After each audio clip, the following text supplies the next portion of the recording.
अस्सलाम वालेकुम। आज जिस मौजू पे मैं बात करूँगी वो है दौरान हमल ब्लड प्रेशर का होना।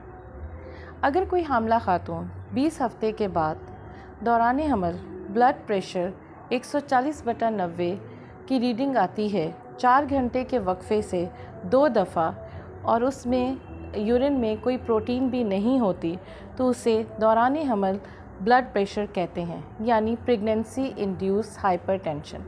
और ये ब्लड प्रेशर डिलीवरी के बाद 12 हफ्ते तक रहता है। 25 से 30% ख़वातीन को दौरान हमल ब्लड प्रेशर होता है।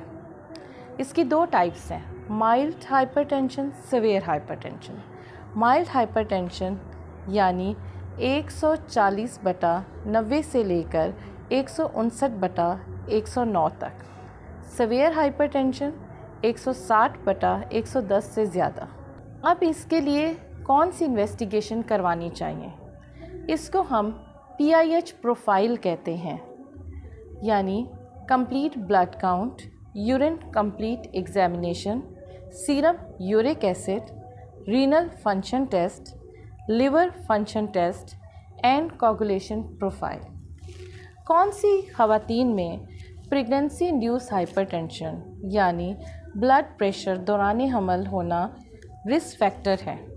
ऐसी खातून जिसका पहला हमल हो, या फिर 40 से ज़्यादा की उम्र हो, या एक हमल से दूसरे हमल के दौरान 10 साल का वक्फ़ा हो, या फिर उसको अपने ही पिछले हमल के दौरान ब्लड प्रेशर या प्रीक्लम्सिया या झटके वाला ब्लड प्रेशर हुआ हो, या उसकी फैमिली हिस्ट्री में भी दूसरे लोगों ख़वातीन को हमल के दौरान ब्लड प्रेशर होता हो, या उसको कोई शरियानों की बीमारी हो, या उसको किसी गुर्दे की बीमारी हो।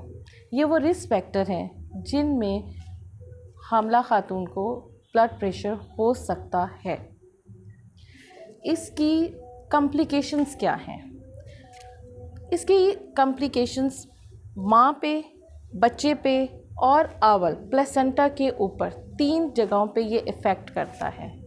माँ पे इस तरीके से करता है कि सबसे पहले माँ के यूरिन में प्रोटीन आना शुरू हो जाती है, जिसे हम प्रीक्लम्सिया कहते हैं। उसके बाद उसको नज़र आना, एपिगैस्ट्रिक पेन, मैदे में दर्द होना, झटके लगना शुरू हो जाते हैं, जिसे हम एक्लम्सिया कहते हैं। अगर उसकी और मज़ीद बिगड़ी हुई कॉम्प्लिकेशन की तरफ जाएं तो हेल्प सिंड्रोम होता है, जिसमें जिगर के एंजाइम्स बढ़ जाते हैं, कोगुलेशन प्रोफाइल डीरेंज हो जाती है। उसके बाद MI मायोकार्डियल इन्फार्क्शन हो सकता है, स्ट्रोक, फालिज हो सकता है। बच्चे पे क्या होता है? वक्त से पहले डिलीवरी हो जाती है, बच्चा पेट में मर जाता है, स्टिल बर्थ हो जाती है, या बच्चे की ग्रोथ रिस्ट्रिक्ट हो जाती है, IUGR हो जाता है। प्लेसेंटा आंवल पे क्या होता है? प्लेसेंटल अब्रेशन, आंवल फट जाती है। प्लेसेंटल इनसफिशेंसी, आंवल को सप्लाई ही नहीं मिल रही।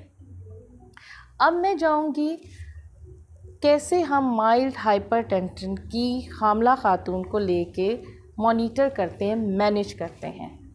ऐसी खातून जिसका ब्लड प्रेशर 140/90 से 159/109 तक रहता हो, इनको हस्पताल में दाखिल करने की ज़रूरत नहीं है। इनको हम एंटी हाइपरटेंसिव ड्रग देते हैं, उनका यूरिन टेस्ट करते हैं डिपस्टिक, ताकि हमें पता चले प्रोटीन है कि नहीं है। ब्लड प्रेशर डेली बेसिस पे किया जाता है, रिकॉर्ड किया जाता है सुबह शाम। Complete blood count LFT RFT पहले डेली, उसके बाद वीकली करवाने शुरू करते हैं। अल्ट्रासाउंड किया जाता है ताकि बच्चे की ग्रोथ को मॉनिटर किया जा सके, जो कि 2 से 3 हफ्ते तक रिपीट किया जाता है।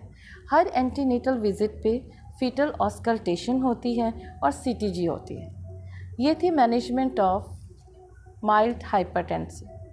सीवियर हाइपरटेंशन यानी ऐसी हामला खातून जिसका ब्लड प्रेशर 160/110 से ज़्यादा है, उसमें क्या करना है? उसमें पेशेंट को एडमिट करना है, उसका ब्लड प्रेशर 160/110 से नीचे लाना है, एंटी हाइपरटेंसिव ड्रग इस्तेमाल करनी है, हर 30 मिनट के बाद उसका ब्लड प्रेशर लेना है, रोज़ाना उसका डिपस्टिक यूरिन टेस्ट करना है फॉर प्रोटीन यूरिया। रोज़ाना complete blood count LFT RFT करने हैं, उसके बाद फिर वीकली करने हैं, अल्ट्रासाउंड्स करना है, फीटल ऑस्कल्टेशन करनी है, CTG करना है। दोनों सूरतों में हमारा एम क्या था? हमारा एम एक ही है कि मरीज़ का ब्लड प्रेशर 135/85 से नीचे लाना है। अब आगे आती है डिलीवरी प्लान। अगर मरीज़ को दौरान हमल सिर्फ ब्लड प्रेशर है और कोई मसला नहीं है तो हम इसकी डिलीवरी का प्लान 37 हफ्ते के बाद कर सकते हैं। लेकिन अगर कोई कॉम्प्लिकेशन है तो हमें इसका प्लान 37 हफ्ते पे डिसाइड करना होता है। नेक्स्ट है पोस्टपार्टम। ये बहुत इम्पॉर्टेंट है क्योंकि डिलीवरी के 12 हफ्ते तक ये ब्लड प्रेशर रहता है। डिलीवरी के फ़ौरन बाद हमने सुबह शाम ब्लड प्रेशर को चेक करना है। रोज़ यूरिन का डिपस्टिक टेस्ट करवाना है ताकि हमें प्रोटीन यूरिया का पता चले।